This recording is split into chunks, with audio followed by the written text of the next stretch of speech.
There is a certain kind of person who apologizes before they even know if they did something wrong, who walks away from a conversation replaying every sentence in their head, who notices the smallest change in someone's tone and suddenly feels uneasy for the rest of the day. Not because anyone said anything directly, not because there was a real conflict, but because somewhere deep inside them, their nervous system learned that emotional safety could disappear without warning. And most people would never notice this happening. From the outside, they seem thoughtful, careful, easy to be around, the kind of person who never asks for too much. But internally, there is often a quiet tension running underneath everything, a feeling that they must stay emotionally alert in order to stay emotionally safe. And after a while, this becomes invisible even to them. It just feels like personality, like, this is who I am. But sometimes, what feels like personality is actually adaptation. Sometimes the behaviors people admire most were built in rooms where emotional needs quietly went unanswered. Not through cruelty, not through obvious abuse, but through absence, through emotional invisibility. Because childhood emotional neglect is strange that way. Nothing dramatic has to happen for a child to feel alone. A child can grow up in a stable home, food on the table, clean clothes, good grades, no screaming, no chaos, and still spend years feeling emotionally unseen. Because emotional neglect is not always about what happened. Sometimes it's about what never happened. No one noticing the sadness hiding behind the "I'm fine." No one asking deeper questions. No one teaching the child what to do with fear, anger, overwhelm, shame.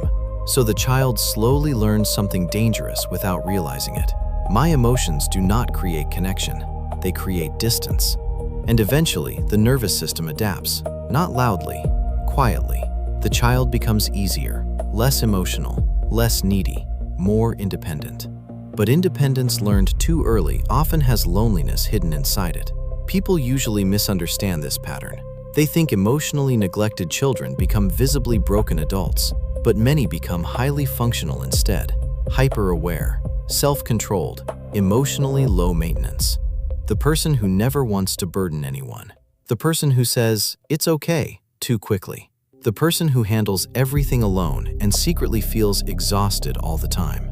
Because emotional neglect does not always create emotional chaos. Sometimes it creates emotional disappearance, and the body remembers that disappearance long after childhood ends. Part of this begins with temperament. Some children are naturally more emotionally sensitive than others. Their nervous systems absorb more information, a facial expression, a pause, a distracted tone. Their brains process emotional environments deeply and quickly. The amygdala, the part of the brain responsible for detecting emotional threat, becomes highly reactive in sensitive children. Not because they are weak, because they are perceptive. But sensitivity alone is not the problem. The deeper issue begins when a sensitive child grows up in an environment where emotions are ignored, minimized, or emotionally unsafe. The nervous system starts making unconscious calculations. If I express sadness, nobody responds. If I express anger, connection disappears. If I need comfort, I feel ashamed.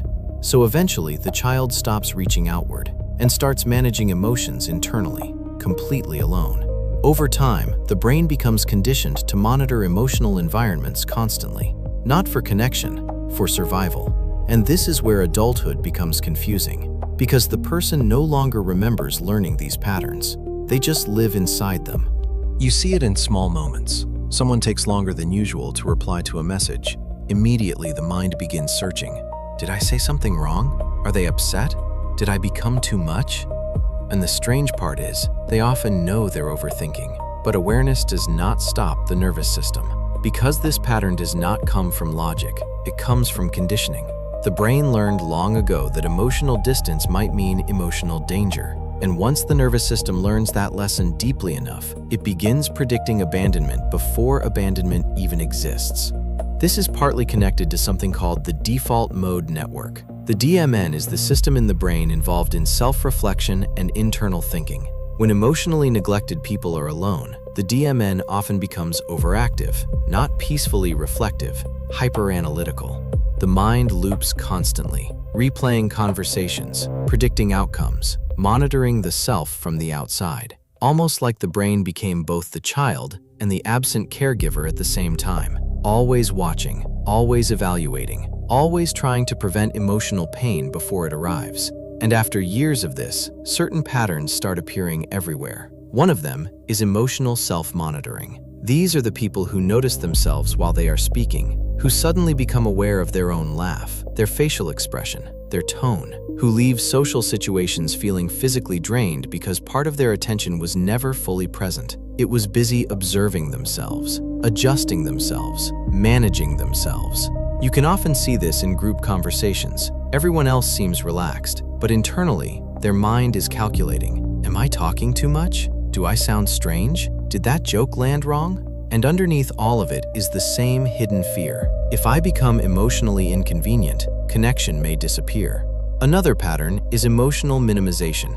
Someone asks how they are doing. They automatically say, "I'm fine," even when they are overwhelmed, even when they desperately want someone to notice they are not okay. Because somewhere deep down, expressing needs still feels dangerous, or embarrassing, or selfish. Emotionally neglected children often became adults who learned how to emotionally disappear before anyone could reject them. And eventually, they stop recognizing their own emotions clearly at all. Not because they do not feel deeply. Sometimes they feel too deeply, but nobody taught them how to stay connected to those feelings safely. So the emotions become blurred. Numbness mixed with exhaustion, anxiety mixed with guilt, loneliness mixed with self-sufficiency. Another sign appears in relationships, especially healthy ones. At first, this sounds backwards, but emotionally neglected people are often more uncomfortable with healthy love than unhealthy love, because unpredictability feels familiar, distance feels understandable, but consistency, gentleness, emotional availability, that can feel strangely suspicious to a nervous system trained to expect emotional absence. Sometimes they receive love and immediately begin preparing for its disappearance. They are hugged, while part of their mind quietly braces for abandonment. They are reassured, while another part whispers, "Don't trust this too much." Not because they want negativity, because disappointment feels safer when expected in advance. And eventually, relationships become exhausting, not always because of the other person, but because hypervigilance consumes enormous emotional energy. The mirror neuron system in the brain also plays a role here. Mirror neurons help humans unconsciously absorb emotional states from other people. Emotionally neglected children often became experts at emotional scanning very early. They learned to study moods carefully, to sense tension before words were spoken, to adapt themselves quickly in order to maintain emotional stability around caregivers. As adults, this can become emotional absorption, walking into a room and instantly feeling everyone's tension, feeling responsible for keeping peace, carrying emotional atmospheres that do not even belong to them. And over time, they stop knowing where other people end and where they begin. Another pattern appears in achievement. Many emotionally neglected people become extremely competent, reliable, responsible, high-functioning, because achievement becomes one of the safest ways to receive acknowledgement. If emotional needs do not create connection, performance might. So they become useful, helpful, productive. But underneath productivity is often a painful question they rarely say out loud. If I stop performing, will anyone still choose me? And this creates a life where rest feels unsafe, stillness feels uncomfortable, because silence gives the nervous system space to feel everything it spent years avoiding. Eventually, the body begins carrying the cost. Chronic tension, jaw tightness, sleep problems, emotional fatigue that rest alone cannot fix. A strange inability to fully relax even during beautiful moments.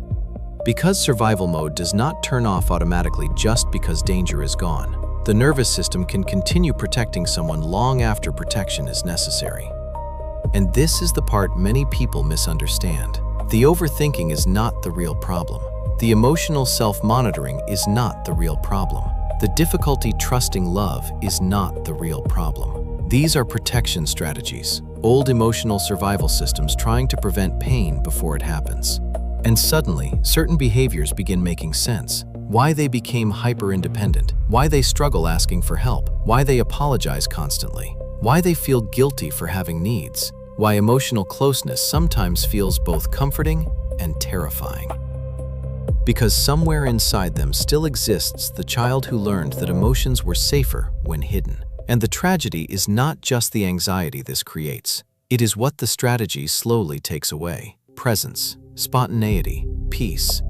The ability to fully arrive inside a moment without scanning for danger. Some people spend entire sunsets mentally preparing for tomorrow, entire conversations monitoring reactions instead of experiencing connection, entire relationships trying to avoid abandonment so carefully that they never fully relax enough to feel loved.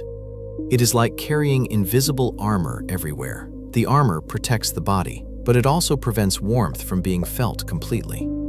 And healing often begins in a very quiet place, not by forcing the armor off, not by suddenly becoming emotionally open overnight, but by realizing the armor exists, by noticing the moment the nervous system begins predicting rejection, by recognizing that emotional hypervigilance once protected a younger version of you very intelligently. Because awareness changes the relationship between you and the pattern. The mind slowly stops saying, "This is who I am," and starts asking, "What happened that taught me this?" That question changes everything. Another shift happens when emotions stop being treated like emergencies. Not every silence means abandonment. Not every mood change means rejection. Not every uncomfortable feeling requires immediate control. Sometimes the nervous system simply remembers old emotional weather, and memories can feel real even when the present moment is safe. There is also a quiet freedom in learning that other people's emotions are not always yours to carry, that someone else's disappointment, distance, stress, or silence does not automatically mean you failed. Emotionally neglected people often spent years becoming emotional caretakers without realizing it. But connection feels different when responsibility softens, when love stops feeling like something that must constantly be earned through performance or emotional perfection. And maybe the deepest shift happens here. The goal is not becoming less sensitive. Sensitivity was never the flaw. The goal is teaching the nervous system that sensitivity no longer has to live in survival mode, that awareness can become presence instead of fear, curiosity instead of control, because eventually something beautiful starts happening. The same person who once scanned every room for danger begins noticing beauty instead, the warmth in someone's voice, the feeling of sunlight through a window, the safety of silence that no longer feels threatening. And slowly, life stops feeling like something that must constantly be emotionally managed. It starts feeling lived. Maybe that is what healing really is. Not becoming someone new, just becoming someone who no longer has to disappear in order to stay connected. Like standing beside an ocean after years of surviving storms and realizing your body still braces for waves that are no longer coming, until one day, without even noticing exactly when it happened, you finally exhale. If some part of this felt familiar, write about it in the comments. Sometimes people spend years believing they are alone in patterns that thousands quietly carry. And if this reminded you of someone who has always felt emotionally unseen, share it with them. Subscribe if you want more stories that help make invisible patterns feel understandable.